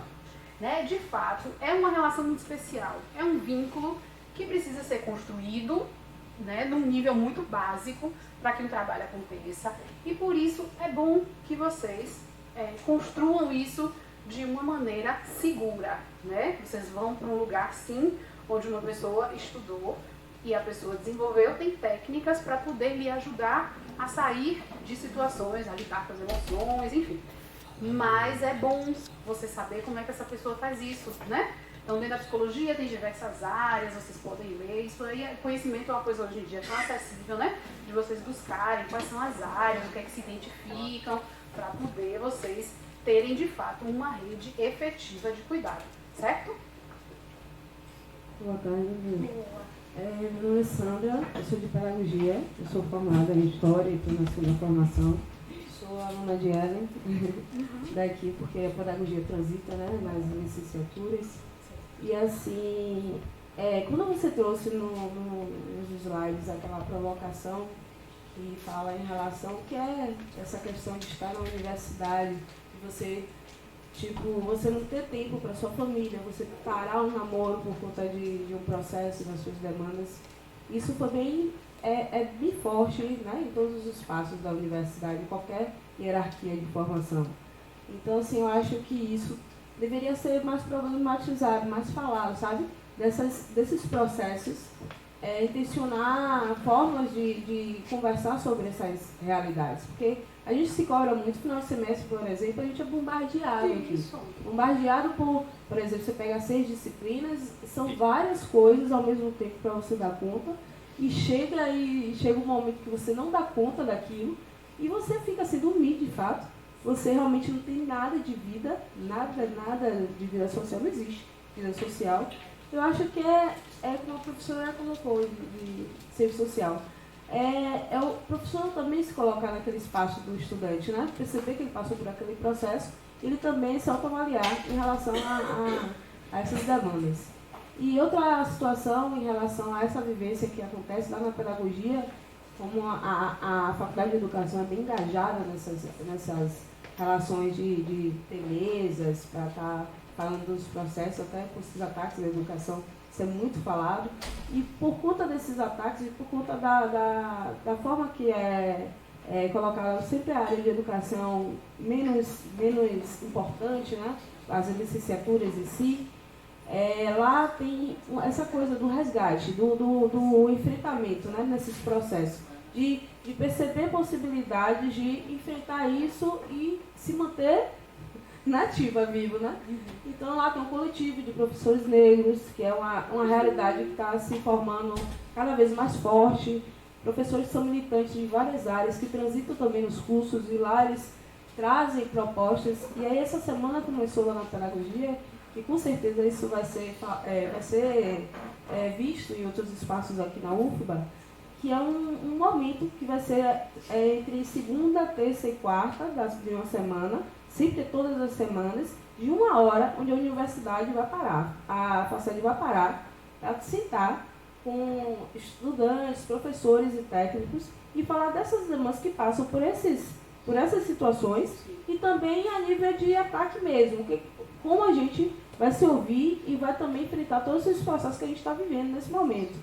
Então, assim, está sendo uma iniciativa bem interessante, porque são professores bem engajados e dialogando mesmo com essa coisa horizontal, tipo, qual é o que está te dando problema agora? Ah, não estou mais conseguindo me ver nesse curso, eu não sei se é isso que eu quero da minha vida e quero trocar, assim, senta aí, o que você está achando, sabe? Desde isso até coisas mais, sabe? Dialogando com tudo, esse olho no olho. Então, eu acho que a proposta que você traz, e aí a gente caminha pelos nossos históricos, né, as nossas demandas, a gente percebe que há possibilidade, sim, de conversa, a chegar ao nível disso, de um profissional mesmo, a estar transitando também, estar falando sobre essa proposta, mas a gente mesmo, enquanto apoio. Eu como estudante, eu aprendo com as falas dos professores que são, né, que transitam também precisando desses apoios, e buscar a rede de apoio. Tipo, o que mais me aflora em demandas e me deixa mais frustrada é isso. Então, eu colo com aqueles professores, colo com aqueles estudantes e a gente vai se ajudando e vai vivendo. Isso. É isso. Exatamente. Perfeito. Então, assim, é importante entender, acho que tem apenas uma perguntinha ali atrás, é importante entender que precisa haver um protagonismo de cada instituto, né? Que existe uma possibilidade, então não precisa ficar esperando o PSIO fazer uma ação. Pode até buscar uma ação, sim, junto ao PSIO, afinal de contas, o PSIO tem profissionais com a formação técnica para poder desenvolver ações que aí, dentro do que eu conheço, seriam ações no âmbito institucional, que é diferente um pouco do que ele descreveu, que me pareceu uma ação que funcionaria melhor num âmbito clínico e precisaria de abordagens para dar mais segurança para as pessoas que estavam envolvidas nesse grupo. Não é verdade? Então, assim, mas em paralelo a isso, precisam existir e podem existir ações dentro da característica de cada instituto, né? Coisas que sejam comuns à linguagem de cada um de vocês, para fazer, enfim, dentro do próprio espaço. Então, criar, dentro do espaço de convivência, uma atividade que seja coletiva, ligada a algum desafio relacionado à matemática, enfim, criar esses espaços. Entende que aí, nesse momento, o enfoque não fica a questão do adoecimento mental, mas sim uma possibilidade de promover saúde mental, entende? Vale. É você? Desculpa, eu pensei que fosse. Tá funcionando? Não, tá ligado. Aí?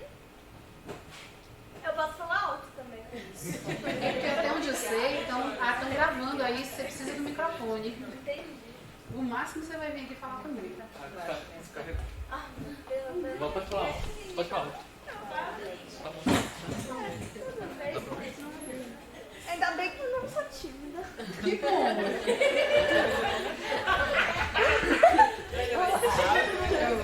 Oi, então, eu vou sentar aqui pra...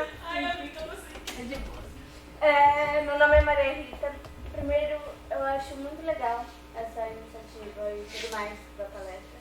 Eu estou na minha segunda graduação de serviço social.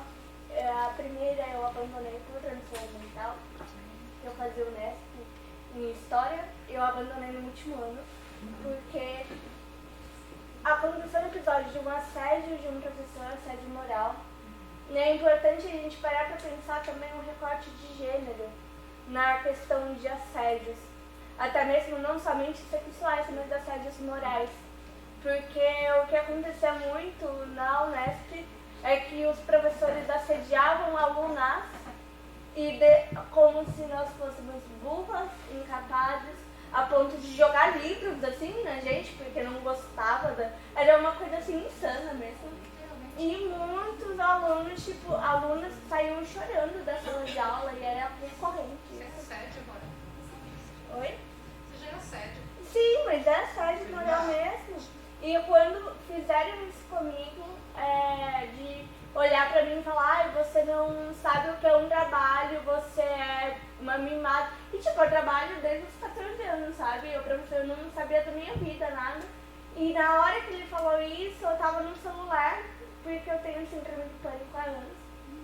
E eu tava segurando pra não ter um ataque de pânico em sala de aula, porque tava tudo rodando, ele tava assediando uma amiga minha e ela começou a chorar muito. E eu comecei a ter um gatilho imenso. E eu não podia sair da sala porque eu já tinha saído e quando eu voltei ele ameaçou me reprovar e eu não ia informar.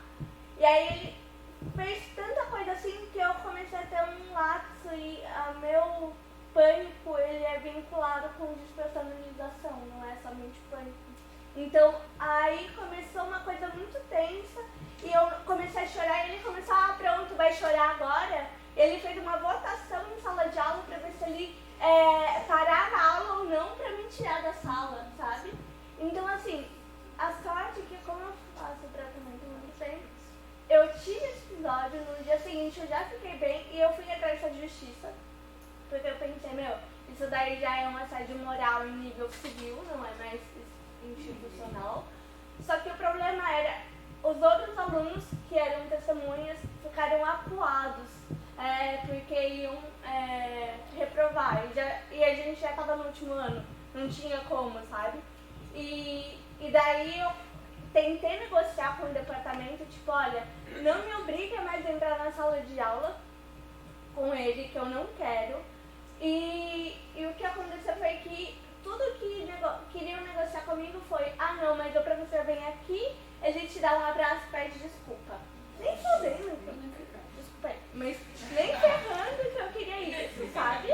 Porque ele não me toca, sabe? Então assim, aí eu abandonei, porque eu já falei, velho, eu tô com tanta carga, já tem tanta coisa horrível acontecendo na minha vida pessoal, pra daí ser assediada e a minha sala, o meu curso não querer fazer nada, sabe? Porque no mínimo uns cadeiraços deviam fazer, sabe? No mínimo algum embate real deveria ter institucional, pela ineficácia e tudo mais, e não teve. E daí eu abandonei. E por muito tempo eu fiquei muito pensando que a culpa era minha, que eu sou culpada porque eu enlouqueci, eu abandonei, etc, etc, e blá blá blá, até que não, eu me toquei que o enlouquecimento, eu acho que é aí que tá o ponto, sabe? Porque se a normalização ela é perversa, o adoecimento ele é uma consequência, sabe? Sim. Então, tipo, se eu adoeço, talvez a pessoa do meu lado também esteja adoecendo. Só que desistir, ou era desistir ou era me matar. Então, desistir muitas vezes é um acolhimento de si também. E muita gente, na Páscoa agora, que eu já tô bem, então, meu primo no almoço da Páscoa virou, você abandonou, você devia ser chicoteada por abandonar a faculdade. E a minha família inteira rindo. E aí eu fiquei pensando, a coisa mais corajosa que eu fiz na vida foi abandonar aquela faculdade. Pelo meu acolhimento. E precisou de muito processo, com terapia e tudo mais, pra eu entender que foi corajoso, foi necessário e foi acolhedor comigo mesmo. E é uma coisa que eu até fiz questão de falar isso, porque muita gente desiste achando que é covardia ou é fraqueza, quando na verdade é uma força, sabe? Porque é a força de você botar um ponto final naquilo que adoece, naquilo que é perverso, e depois você recomeçar, você ter a força para recomeçar, sabe? Então é importante a gente pensar mesmo que não é normal essa perversidade do mundo acadêmico, mas se ela é naturalizada, o adoecimento ele é basicamente inevitável, sabe? Então o que é normalização até mesmo na questão discursiva? Porque você enlouquecer entre aspas, na sala de aula, tendo um ataque de choro, é discursivamente algo doentio. O que é o discurso? Porque a loucura é discursiva também, sabe? Então, tipo, eu acho que tem todo esse viés, essa coisa. E eu acho muito massa, professora, eu ter trago alunos de primeiro semestre aqui, porque eu acho que se muita gente no primeiro semestre percebe que, ok, a gente tem ansiedade e tal, é uma coisa coletiva, não é um problema individual, a culpa não é nossa, já ajuda em muito, sabe? Porque a culpabilização é um retrocesso para a própria evolução, Movimento, sabe? perfeito. É isso. Perfeito.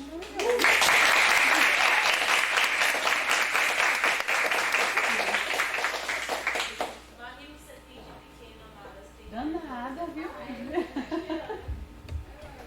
Diga. Você tem que vir aqui. Ou falar e eu falo. Diga. Fale que eu falo por você. Se você quiser vir aqui, vai ser um prazer.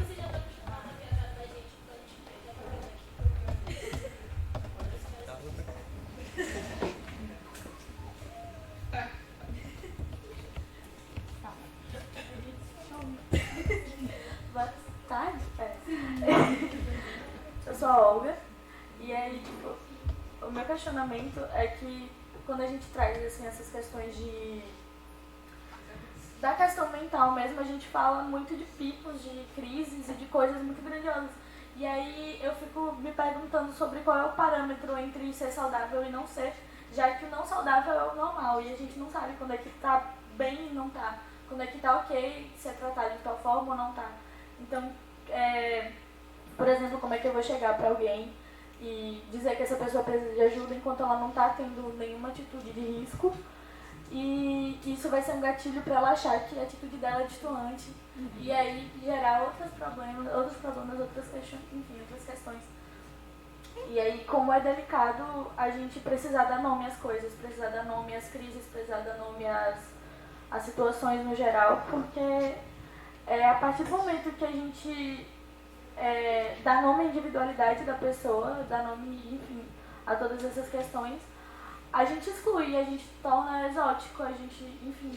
E quem não está dentro do espectro de risco acha que está dentro do espectro da normalidade. Então começa a se desfazer de todas as suas questões que enxergam como pequenas, enfim.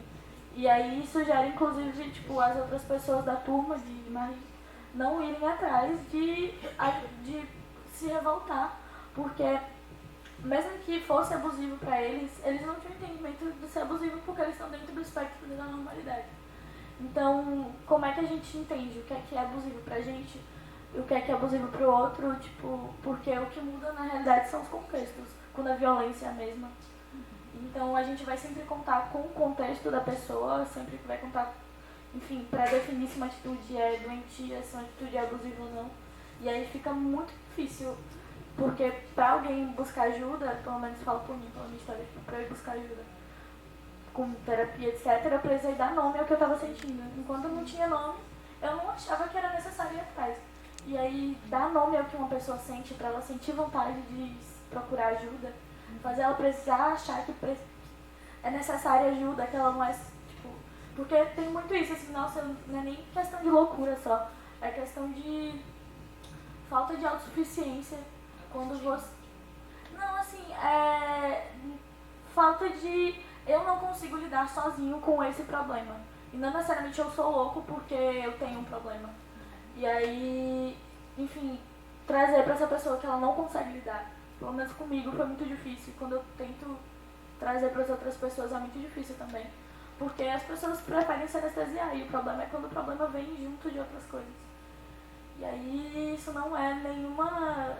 Eu não estou fazendo nada positivo, é um questionamento muito grande, uma interrogação muito grande que eu tenho sobre como lidar com uma coisa que não deveria ter nome, não deveria ter forma, para ela ser tida como normal.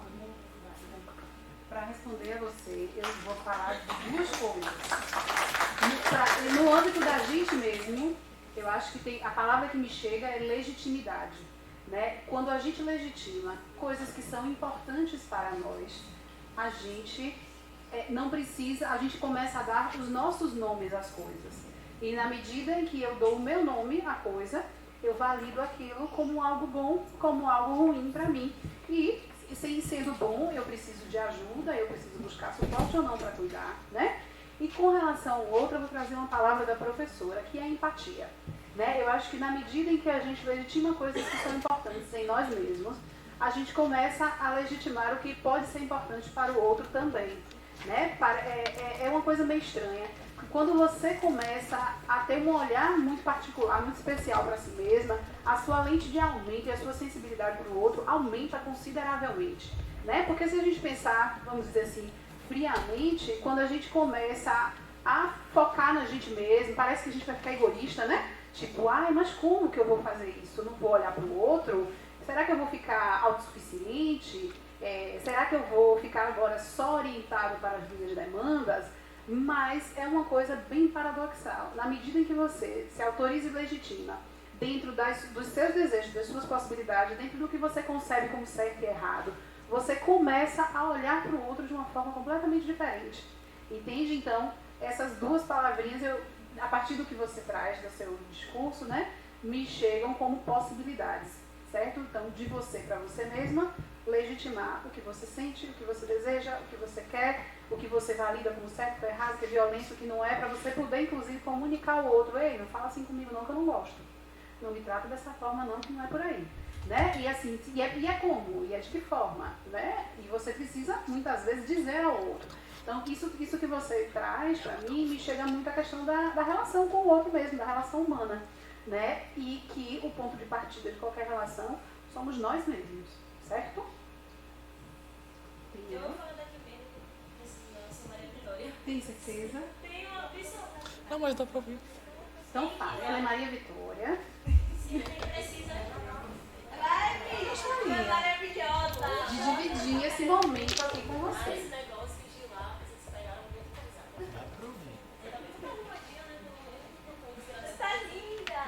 Que mulher. Verdade. Eu não gosto de falar no microfone. É por conta só dos nossos É espectadores. por causa da gravação. Você vai falando assim. Isso, você tivesse me dito isso antes, eu não vinha. Então, né, boa tarde. Boa tarde, né? Eu me chamo Maria Vitória, sou do curso de Serviço Social. E o que me preocupa muito dentro da psicologia é você pensar a saúde mental da população negra. Porque a gente chega aqui no espaço acadêmico extremamente adoecido já de outras questões. Por exemplo, eu lido na minha casa com a minha mãe, com a minha família, com os meus problemas familiares, com a falta do meu pai, com a questão do desemprego, com a questão de alimentação, com a questão do meu transporte para chegar até aqui, com a minha relação amorosa e tenho que lidar com todo o universo acadêmico e dentro desse corpo do universo acadêmico eu tenho que lidar com o racismo. Então, pense essa população negra que não acessa os espaços de saúde mental porque é uma população negra que não tem acesso a... Eu não sei o que é fazer terapia. Na verdade, fiz terapia quando eu era pequena, na época, porque eu tinha hiperatividade. Minha mãe conseguiu um encaminhamento pelo SUS no Instituto Guanabara, que hoje nem existe mais, que era um meio gratuito. E você pensa que... hoje minha galera fala assim, porque eu fui fazer terapia, a gente tem que fazer terapia... porque a gente precisa pensar na nossa saúde mental. Sim. Como é que eu faço essa terapia? E aí, como é que eu procuro? Porque eu só vou me sentar para fazer terapia com um profissional negro. E aí eu vou sentar na mesa de um psicólogo, de uma psicóloga e dizer, eu não posso te pagar? Você vai fazer de graça para mim? Como é que eu desvalorizo assim o trabalho desse profissional? E como é que o SUS não me garante isso? Como é que a própria UFBA não está conseguindo me garantir isso? E aí, como é que eu saio daqui? A gente pensa, né, que Marie falou sobre a história dela. Eu morreria. Ela disse que ou ela desiste ou ela morre. E eu morreria. Porque eu não posso desistir. Existe um estigma que a mulher preta, ela é sempre forte, forte o tempo todo. Eu não posso pensar em ser fraca. Eu não posso simplesmente virar pra minha mãe, que tá se destroçando, se quebrando, 4, 5, 6, que fala pra todo mundo da rua que eu tô aqui na universidade, que eu tô na UFBA, que eu sou o grande orgulho da família, e dizer, minha mãe, eu não vou mais pra faculdade porque eu tô doente. E minha mãe não vai entender. Porque pra ela já é um sonho, é tudo que eu queria estar aqui. Por que não tá bem aqui? Pense, que parada. E aí a gente fica naquele negócio, né?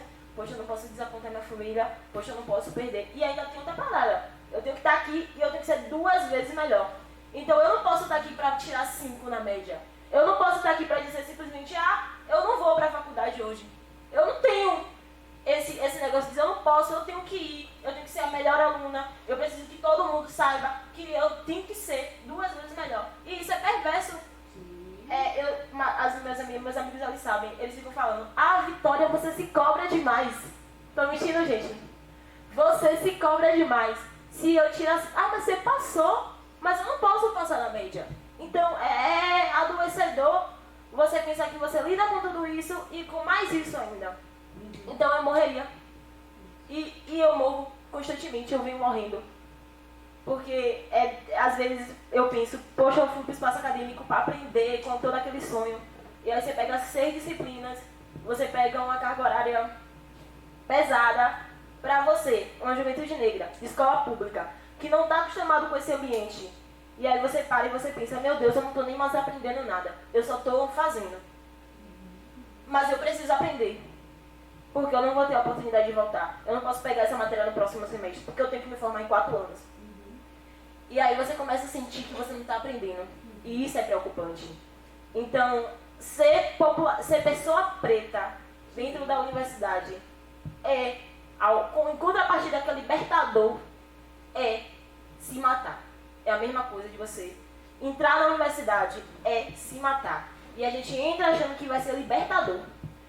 Ou eu vou emancipar o povo preto, vai ser agora que eu vou fazer acontecer, que não sei o quê. E eu fico logo nessa, né? Eu falei, minha mãe, agora ninguém me segura, ninguém me toca, que eu tô na UFBA, vou mandar fazer uma roupa enorme, eu tô na UFBA, que não sei o quê. E chego aqui e me percebo morrendo diariamente. Eu tava falando com as meninas que eu tava em um estado que eu não estava sentindo que eu estava dormindo. Eu tava dormindo e eu acordava cansada. Eu ficava sonhando. Sonhos pesadíssimos a noite toda. Sentindo que eu acordava já cansada. Eu falei, meu Deus, o que é isso? Ter que lidar com tudo e ainda com isso. Imagine. É pesado pensar essa população negra. E essa população negra, quando consegue acessar alguma coisa, é remédio. Tome um ansiolítico. Tome uma camomila. Tome É adoecedor demais, gente, isso. Não, é demais. Então a gente precisa buscar o pouco que a gente consegue ter, que é se unir. Eu sei que a gente não está aqui na função do psicólogo, mas às vezes oferecer um ombro amigo para sua amiga, chorar, abraçar, dizendo, antes daqui, eu tenho uma rede, velho. Eu tenho uma rede grande, incrível. Se eu disser, eu não tenho dinheiro hoje para ir, você vem. Eu não tenho merenda, você vai comer. Eu não tenho dinheiro para merendar, você vai comer. Você não pode fazer o trabalho, eu faço o trabalho, mas você vai entregar. Eu tenho uma rede, eu tive esse privilégio de chegar aqui e ter uma rede que me fortalece, que me ajuda, que diz, não, vai dar tudo certo. Amiga, tô louca aqui, que não sei o que. Amiga, respira aí, vai rolar. Entendeu? Então, se a gente não tem essa rede, não dá. Então, não dá pra você ter uma pessoa preta do seu lado e você não ter essa responsabilidade. Porque as pessoas, às vezes, agem como se... É exatamente o que a professora falou, empatia. Porque você não tem responsabilidade, eu me penso. Como é que eu dentro do serviço social, vou cuidar de outras pessoas? Como é que eu saio preparada para entender uma população em situação de rua? Entender meu semelhante ali, que não tem... Se eu não tenho, ele não tem muito mais do que eu. Ver a população negra em índices altíssimos de loucura. E aí eu fico pensando, meu Deus, será que eu vou ficar maluca também? Algum dia? Será que eu surto? E aí, como é que eu faço? Será que eu posso largar tudo assim, de repente surtar? Vou surtar. Eu não posso. Aí eu prefiro logo morrer. Porque se não for para dar conta de dar o retorno para minha mãe, de entender que eu preciso voltar para casa e levar alguma coisa, de entender que eu preciso fazer as coisas que eu tenho que fazer, entender que eu sou 2 vezes melhor, eu prefiro desistir. Eu não prefiro nem desistir, eu prefiro morrer. Porque para ficar viva ainda existindo, eu não vou. E aí é adoecedor isso tudo. É basicamente isso. Eu não vou falar no microfone, porque eu já tenho uma voz alta. E quando eu falo no microfone, minha voz fica mais baixa do que o normal. Aí eu acho um absurdo. Mas sua fala fala foi extremamente feliz, inclusive. Ai, Foi que muito, bom, né? muito positiva. Que bom. É engraçado, quando ela trouxe a questão do assédio, quanto a questão do gênero, coçou aqui na minha garganta falar da questão de raça. Mas como a gente tem um tema geral, né, eu acabei não entrando em especificidades e aí por isso eu não desenvolvi. Mas a fala, como é seu nome?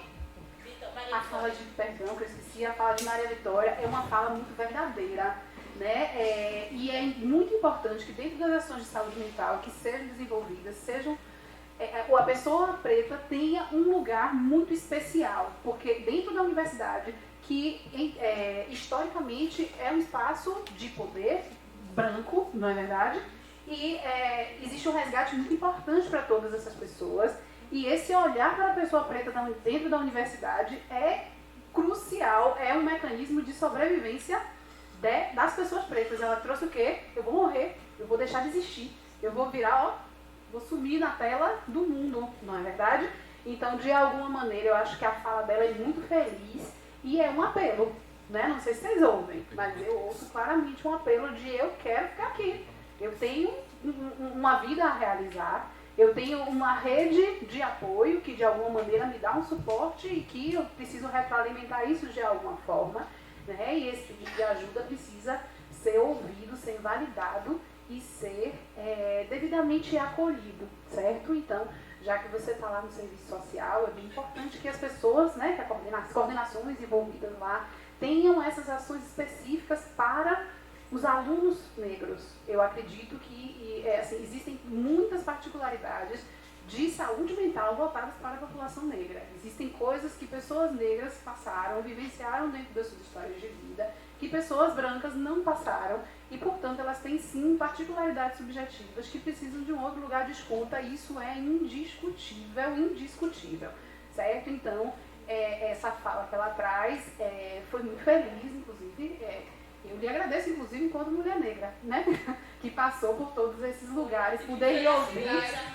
Quando eu entrei, eu sentei assim, eu falei, caramba, velho, 2 mulheres pretas. Pois então. Psicologia e matemática, né? Desejo de matemática. Aí quando ela falou também que ela era de matemática, eu aqui, muito bem. Certo? Então, enfim, foi muito feliz com a fala, tá bom? Mais perguntas?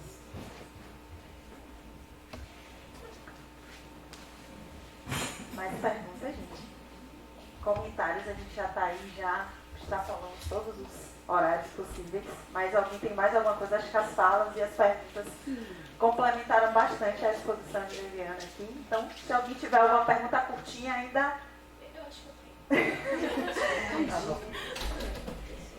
Na verdade, é uma pergunta, mas assim, a gente ouviu na maioria dos questionamentos hoje, foi aluno. Eu sou professora daqui do Instituto de Matemática.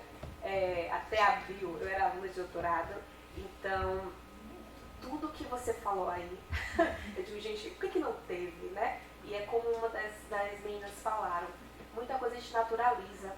E aí, vários momentos eu ficava me perguntando até que ponto a ansiedade é normal. A primeira coisa é isso. Antes eu tinha ansiedade só com frio na barriga. Aí em janeiro desse ano, eu estava acordando trêmula. Eu não estava dormindo, assim, dormia 4, 5 horas e dizia assim, acho que eu dormi demais. E trêmula, foram meses, por questões de doutorado, né? E, bom, aí essa fase passou, enfim, agora eu estou como docente e tento sempre levar para a sala de aula tudo, o que eu passei. E eu fico lembrando que na época que eu fazia mestrado aqui, também, na UFBA, a gente não tinha essas discussões sobre saúde mental, ainda muito pouco, mas ainda bem que está tendo. E aí era tudo isso, todo mundo comentava sobre essas questões, chegou a ter um colega que começou a tomar remédio por conta da ansiedade, e pra gente era tudo novo. E eu ainda, naquela época, tinha sim um preconceito, sabe, com terapia, com tudo, não me reconheço. E, bom, aí eu quero agora me colocar no papel de docente. Eu tenho vários alunos, vários. Sandra, que é minha aluna do curso de pedagogia, está aqui, ela presencia as pessoas falando comigo, é uma tem síndrome do pânico, outra tem depressão. Tem algumas pessoas que eu particularmente tenho um olhar atento, não chego, mas digo, ali tem coisa, né? Se investigar tem. Então assim, aí o pessoal está falando da demanda do semestre. E aí Sandra, ela mesma falava assim, ai, não faz prova, não faz isso, não faz aquilo, é final do semestre. Aí eu fico, às vezes, me paro mesmo e fico, a gente também tem que fazer. Tem coisas que a gente, que é da academia, né? Então, ao mesmo tempo que eu fico atenta, eu converso sobre tudo, eu tenho que fazer esse papel. Então, para o docente, é um questionamento diário meu. Até que ponto eu também tenho que entender ou qual vai ser a minha atitude diante disso, né? Não posso deixar de fazer.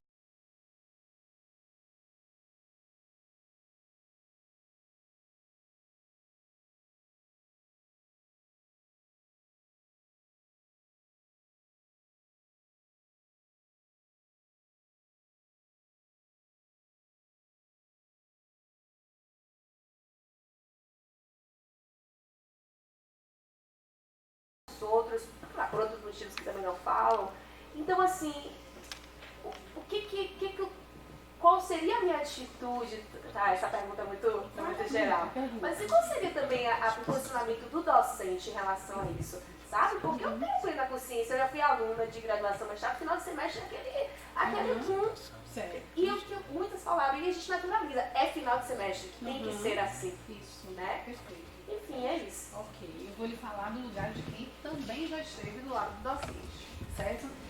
Enfim, o que é que eu pensei a partir do que você me trouxe? Então, é fato que a gente precisa pensar em saúde mental. Maravilha. É fato que muitas coisas que os meninos lá do outro lado sentem não são normais e são provocadas por nós, certo? Verdadeiro.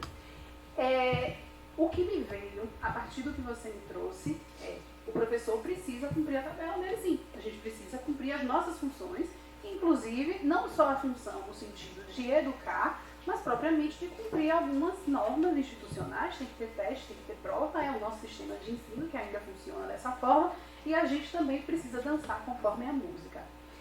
Eu, do lado de cá, como professora, que passei inclusive em instituições particulares, não em instituições públicas, tem toda uma diferença aí. Eu sempre tinha um olhar muito particular na maneira como eu construía as minhas propostas para os meus alunos, certo? Eu penso que ter esse olhar de como construir a atividade de maneira que ela chegue para o aluno de uma maneira processual, de uma maneira construída, muitas vezes dá aos meninos uma segurança de que ele está sendo apoiado naquela construção, né? Então, a primeira coisa que me chega é isso. Ter esse olhar sensível que você já descreve que tem para o aluno, eu acho que é muito importante.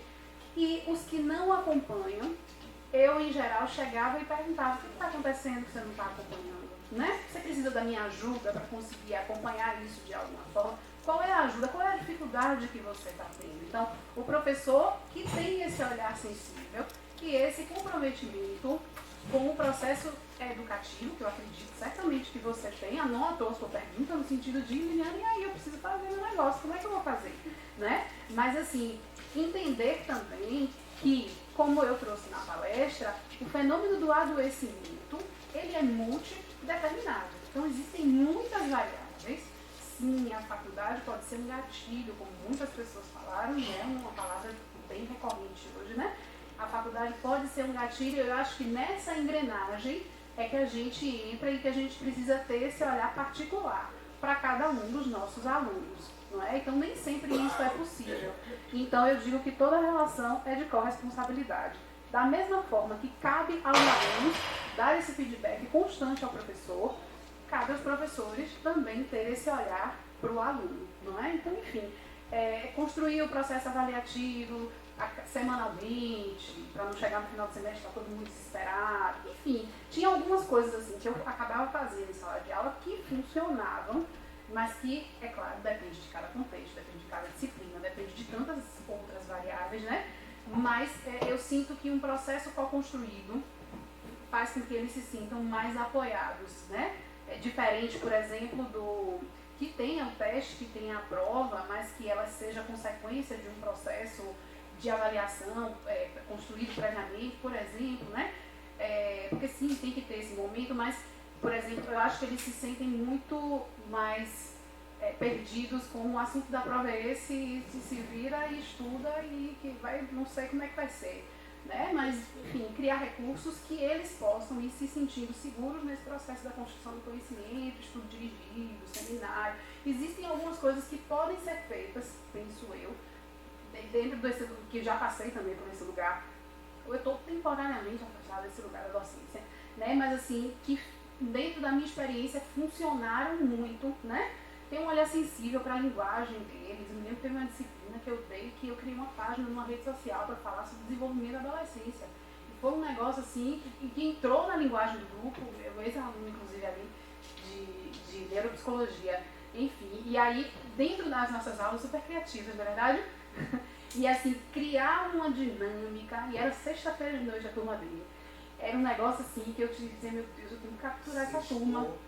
Inclusive a hashtag sextou, os meninos na entrada, sextou, para liberar mais cedo. Mas acabava, eles chegavam no sextou, dava 9 horas da noite, estava todo mundo ainda lá sentado na sala. Então, assim, ter uma sensibilidade, conhecer a turma, saber qual é a linguagem que eles trocam, que eles dialogam, né? Sair dessa engrenagem do que o professor, na fala do professor tem, né? Nos empurra a fazer. Parece que a gente começa a alterar no automático. Né? E desnormalizar essa ação não significa desconstruir os parâmetros institucionais, entende? Então, enfim, botar a criatividade aí na cena para poder conseguir dialogar com esses meninos e que eles se sintam seguros nesse processo também de construção do conhecimento, entende? Não sei se eu lhe ajudo, mas, enfim, eu acho que é uma resposta possível, certo?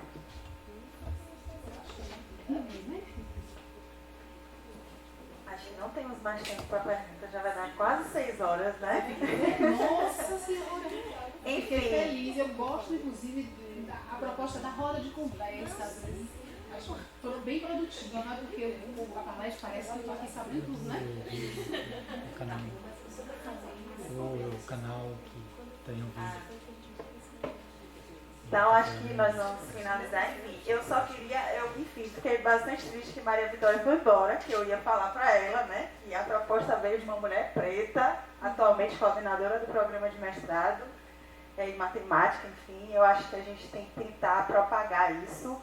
Eu tentei espalhar, inclusive, para colegas, dentro da minha perspectiva, no caso da área da matemática, né, em outras instituições, aproveitando a oportunidade da transmissão, não somente para ouvir a fala de Liliana, mas para realmente a gente propagar essa ideia de discutir esses assuntos, de trazer as questões específicas, como Maria Vitória trouxe, a outra menina falou sobre a questão, né, do gênero e de raça, que eu acho que também são questões importantes da gente discutir.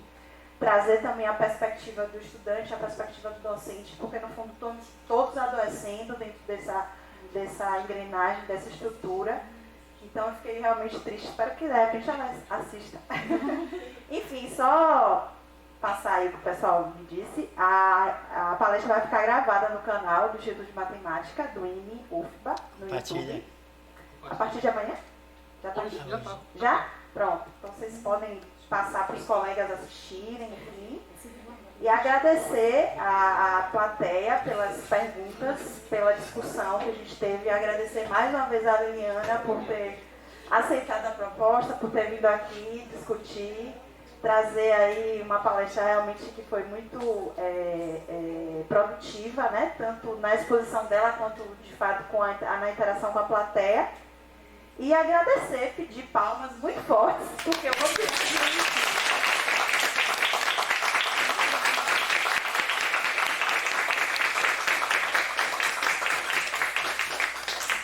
dizer que a ideia é a gente ter atividades como essa, não somente falando de saúde mental, mas falando de outros temas que estão presentes na nossa vida cotidiana, dentro pelo menos da matemática aqui da pós-graduação, porque eu acho que esse tipo de discussão ela tem que estar presente também dentro dos muros da academia, não somente daqui para fora.